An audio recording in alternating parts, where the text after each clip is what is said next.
My name is Alex. I'm 32 years old now, and I teach history to teenagers who are more interested in their phones than the fall of the Roman Empire. My life is quiet. It's ordered, and it's a world I built for myself from the ground up. It had to be, because the world I grew up in, the world that was once my entire universe, was completely destroyed by a charming smile and a series of expertly told lies. That universe consisted of two people, me and my dad, David. My mother passed away from a sudden aneurysm when I was 10. The silence she left behind was vast and terrifying. But my dad, a man who had never so much as boiled an egg, stepped into that silence and filled it with everything he had. He didn't just become a single parent, he became everything. He learned to cook, burning the first few batches of pancakes, but eventually mastering them for our Sunday morning breakfasts. He sat through my terrible middle school band concerts, giving me a proud thumbs up, even when I squeaked out a wrong note on my trumpet. He became an expert at listening, at knowing when I needed advice, and when I just needed to sit with him in comfortable quiet. We built our own small world, a fortress against the grief. Our most sacred tradition was the annual fishing trip to Lake Champlain. We'd wake up before dawn, the air cold and crisp, and spend the day on the water, not talking much, but communicating in the shared language of a cast line and the gentle rock of the boat. Our other sanctuary was the garage, where we spent years slowly restoring his 1967 Mustang. The smell of oil and metal is still the smell of home to me. He taught me how to change a spark plug, how to listen to the rhythm of an engine, how to have patience with something broken until you could make it whole again. He was my hero. In my eyes, he was the strongest, kindest, most unshakable man in the world. He had a nickname for our little unit of two. He'd look at me from across the engine block, a wrench in his hand, and say with a grin, "Just us against the world, kiddo." And I believed him.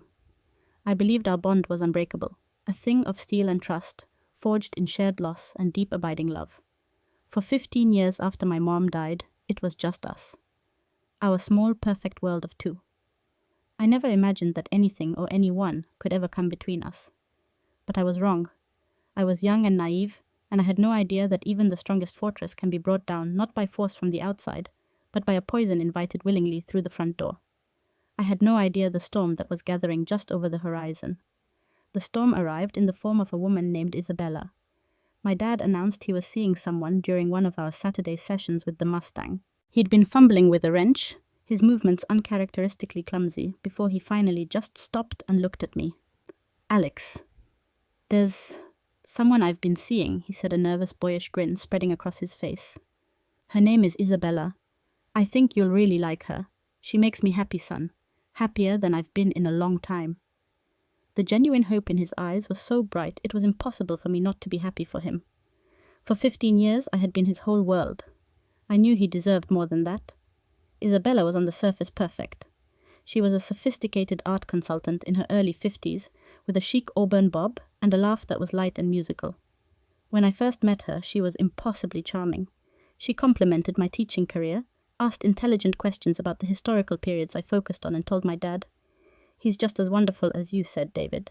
She was so polished, so kind, so seemingly perfect, that a small, quiet alarm bell went off in the back of my mind. It felt like a performance.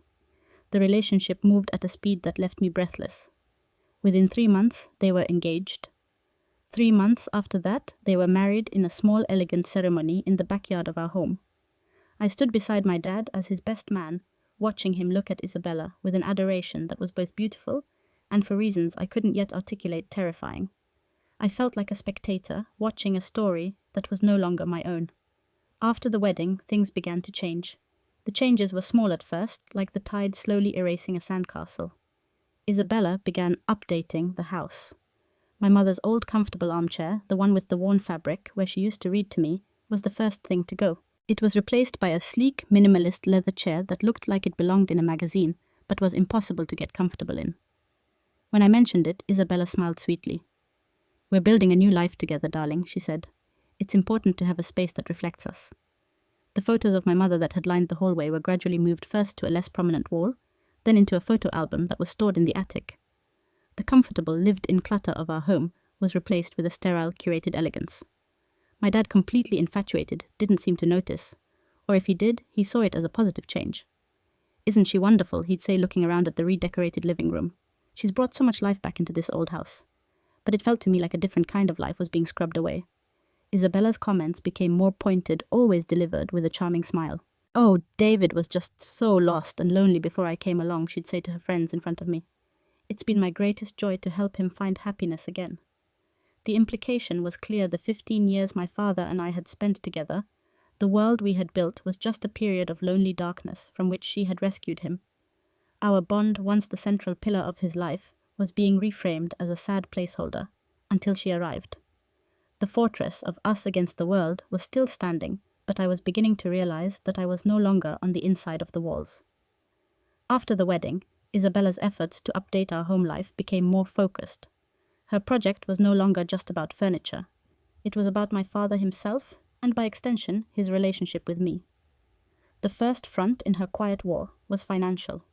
With an air of loving efficiency, she took over my father's bookkeeping, a task he had always hated. "David, darling, I was just looking over some of your old statements," she said one evening at dinner, her tone syrupy sweet. "You sacrificed so much to put Alex through school. It's wonderful, truly. But it must have been such a burden on you doing it all alone. Don't you worry about a thing now. I'll make sure you're taken care of." In one fell swoop, she had reframed my education, not as a point of fatherly pride, but as a heavy financial burden from which she was now liberating him. My father, who had always told me that sending me to college was his greatest achievement, simply beamed at her, looking relieved. Our traditions were the next to fall. Our annual fishing trip was cancelled because Isabella had booked a more relaxing weekend for them at a wine spa. The Saturday sessions working on the Mustang were replaced with dinner parties for her sophisticated friends, where I would stand awkwardly while they discussed art auctions and European travel. My dad, swept up in the whirlwind of his new life, seemed happy, but I could see a distance growing in his eyes. He was becoming a stranger. Isabella's tactics were subtle, a masterclass in gaslighting. She began to control the flow of information between us. I'd call and leave a message with her for my dad. Tell him I'll be 30 minutes late for our Sunday lunch, and the message would never be delivered. When I'd arrive to find my dad annoyed, Isabella would feign innocence. "Oh dear, did you not get his text?" He had to reschedule. He must have forgotten to tell me. I would check my phone. There was no text. But my dad would just see it as a simple mix-up while I was left looking unreliable. She would twist my words and report them back to him under a veneer of concern. I once made an innocuous comment. "Wow, the house looks so different." Later that evening, I overheard her speaking to my dad in the kitchen, her voice trembling slightly. "David, I'm trying so hard with Alex, but I don't think he'll ever accept me. He told me today that he hates what I've done to the house. I just feel like such an intruder in his mother's home." Of course, I had said no such thing, but the damage was done. My father began to see me as hostile and resentful. I finally tried to confront him directly. We were in the garage, the Mustang gathering a thin layer of dust. "Dad?" I started, my voice unsteady. "I feel like Isabella. I don't think she's being completely honest with you. I think she's trying to drive a wedge between us." My father stopped polishing a chrome bumper and looked at me, his face clouded with disappointment. "Alex." "That is a terrible thing to say," he said sternly. "Isabella adores you. She is constantly telling me how much she wants you two to be close. I think the problem is that you're the one who is struggling to adjust to sharing me. This jealousy isn't a good look on you, son. You need to make more of an effort." I stood there speechless. The well had been poisoned. He was no longer listening to me. He was listening to her interpretation of me. Our sacred phrase, "just us against the world," now felt like a bitter joke. The world was now inside our house, sleeping in my mother's old room, and it was wearing my father's love like a stolen coat. I was no longer part of us, and I was beginning to realize that Isabella wasn't just a new addition to the family. She was my replacement. Of course, here is part 4 of the story detailing the ultimate betrayal. The final act of Isabella's campaign was a masterpiece of calculated cruelty. The target was not just me, but the very heart of my father's history, my grandfather's antique watch collection. It was my dad's most prized possession, a collection of 5 timepieces he had inherited, each one holding a story of a different era in our family's life. He kept them in a beautiful mahogany case on his dresser, a sacred object he would only open on special occasions, to share their history with me. The frantic phone call came on a Sunday. "It's gone." "Alex," my dad's voice was tight with panic. "The Patek, your grandfather's Patek Philippe, it's gone." I rushed over immediately. I found my dad pacing the living room while Isabella sat on the sofa, dabbing her eyes with a silk handkerchief. "I just went to get it cleaned before we update the insurance," she explained, her voice trembling. "And the case?" The slot was empty. I helped them search the house for hours, knowing we wouldn't find it, a cold feeling of dread coiling in my gut. 2 days later, the trap was sprung. I was at my apartment grading papers when my dad called again. His voice was different this time, not panicked, but cold and hard as stone. "I need you to come over," he said. "Now." When I arrived, he was sitting at the kitchen table. Isabella stood behind him, her hand resting on his shoulder in a gesture of protective support. On the table between them lay 2 pieces of paper, a pawn ticket from a shop in a town 30 miles away, and a crumpled, official-looking letter. "Explain this," my dad said, his voice flat. He slid the papers across the table. I picked up the ticket first. It was for one Patek Philippe watch pawned 2 weeks ago for $3,000. The second paper was a final notice from a credit card company I'd never heard of, showing a balance of several $1,000s in overdue payments. My name was on both. "Dad, I don't understand," I stammered, my mind racing. "This isn't mine. I've never been to this pawn shop. I don't have this credit card." Isabella let out a soft, theatrical sob. "David, darling, I didn't want to believe it," she whispered. "I found them in the pocket of that old university jacket Alex left in the hall closet. I was just taking it to be donated." The lie was so perfect, so complete, that I could only stare at her in stunned silence. She had created a motive and planted the evidence with chilling precision. "Dad," I said, turning to him, my voice pleading. "You have to believe me. This is a setup. Isabella did this. She's been trying to push me out from the day she met you." Isabella flinched as if I'd struck her. "I knew he'd blame me," she cried into my father's shoulder. That was all it took. The last thread of his faith in me snapped. He slammed his hand down on the table, the salt shaker rattling. "Enough, Alex," he roared, his face a mask of rage and betrayal. "Enough lies. Stop blaming her. The evidence is right here in front of me. To steal from me. To steal your own grandfather's memory for a few $1,000s. After everything I've done for you, I didn't do it," I yelled back, tears of frustration and disbelief stinging my eyes. "Dad, it's me. Look at me. How can you believe this?" But he wasn't looking at me anymore. He was looking at the woman crying on his shoulder. He stood up, his expression colder than I had ever seen it. "I want you out of this house," he said, his voice dropping to a terrifyingly quiet register. "And out of my life. I don't want to see you. I don't want to speak to you. Dad, please?" I begged, my world crumbling around me. "You are no longer my son," he said, turning his back on me. He put his arm around Isabella, comforting her, and led her from the room.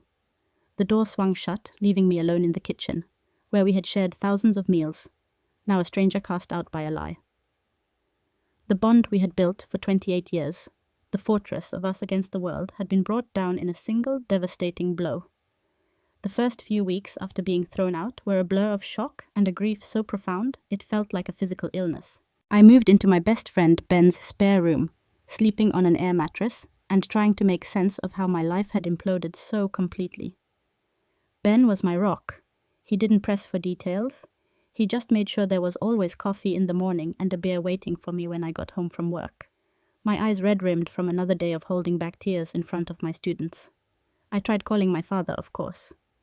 In the first few days, the calls went straight to voicemail. I left rambling, pleading messages begging him to just listen to me, to remember who I was. Then one evening, after my 5th call of the day, I heard the clinical final tone that told me my number had been blocked. He had not just cast me out of his house. He had erased me from his life. The finality of that act was a new kind of pain, a severing that left me feeling utterly adrift.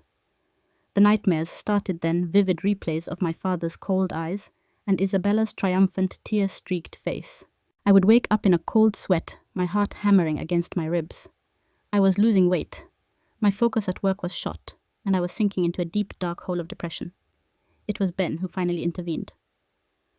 Alex, you can't do this alone, he said gently, one night, taking a takeout container out of my hands that I'd been staring at for an hour. What happened to you was a trauma.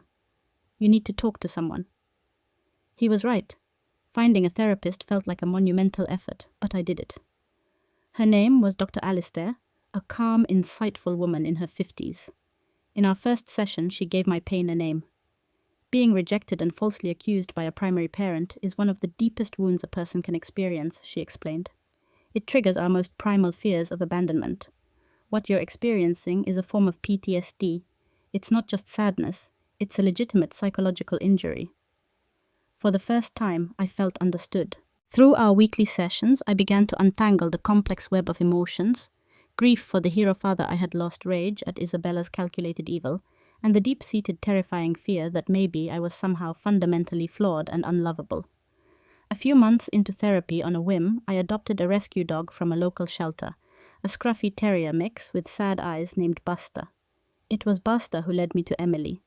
She was the veterinarian who treated him for kennel cough, a woman with kind eyes, a gentle touch, and a laugh that made me feel something other than grief for the first time in months. Our relationship started slowly. I was damaged goods, and I knew it, my trust issues, a fortress around my heart. But Emily was patient. She never pushed, she just listened. She became my sanctuary from the storm. With a stable home, I moved in with Emily a year later, and a renewed sense of purpose, I threw myself into my work. I poured all the love and dedication I once had for my family into my students. I started an after-school history club, coached the debate team, and won a Teacher of the Year award for my district. I was building a life, a real one, based on my own merits, and surrounded by a new chosen family. Our holidays were no longer about duty and disappointment. They were quiet, joyful celebrations with Ben, Emily, and a few close friends who had become our tribe. The nightmares faded, replaced by a hard-won peace. I had stopped looking back, focusing instead on the life I was building, a life I was proud of, a life that was entirely my own. I had finally healed, or so I thought. 5 years. 5 years had passed since the day I was thrown out of my home. 5 years of building a new life, a new family, a new identity separate from the one that had been stolen from me. I had finally found a measure of peace. I had Emily, I had Ben, I had my students, I had Buster. I had convinced myself that I no longer needed my father's approval or understanding. And then the phone rang. The call that broke the 5 years of silence didn't come from my father. It came from Ben. His voice was serious. "Alex, you need to sit down," he said. "I just got off the phone with your dad." My heart hammered against my ribs. I hadn't heard Ben speak to my father in years. They had fallen out after he'd vehemently defended me. "Is he okay?" I asked, my first instinct, even after everything being one of concern. "He's not okay," Ben said carefully. "But you were right, Alex. About everything. About her." Ben then relayed a story that felt like something out of a movie. An old friend of my father's, a man named Mr. Peterson, who shared his passion for collecting watches, had called him out of the blue. Mr. Peterson had been browsed the catalogue for a high-end auction house and had seen a very rare 1950s Jaeger LeCoultre for sale, one of the other 4 watches from my grandfather's collection. He had called my dad simply to congratulate him, assuming he was the one selling it. My father, of course, was completely bewildered. He hadn't put any watch up for auction. According to Ben, he confronted Isabella. At first, she tried to lie, spinning a smooth, plausible story about getting it appraised for a new insurance policy. But my father's suspicion, dormant for 5 long years, had finally been ignited. He called the auction house himself. They confirmed the watch was listed for sale and that the proceeds were to be directed to a private bank account, an account in Isabella's name only. Faced with undeniable proof, with a lie she could not charm her way out of Isabella's mask of sweet sophistication, finally shattered. She started screaming at him, her voice filled with a venom he had never heard before. "Fine. I sold it," she had shrieked, according to Ben, who had gotten the tearful, broken-down confession from my father hours later. "I deserved it. I have spent years of my life taking care of you, propping up your sad, pathetic life while you mourned a ghost, and let that ungrateful son of yours bleed you dry. I saved you from him. I got rid of him for you, and this is the thanks I get."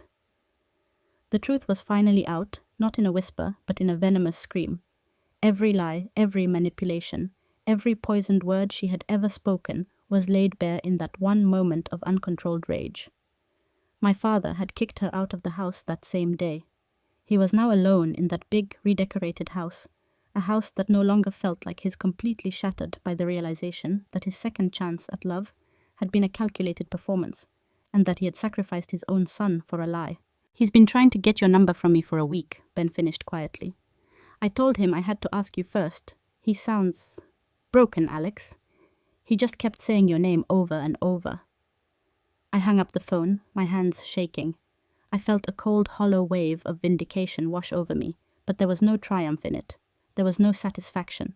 There was only a deep, profound sadness for the man who had been my hero, and for the 5 years that we could never get back. Ben was right. He was broken. But so was I. And I had no idea if we could ever be put back together again.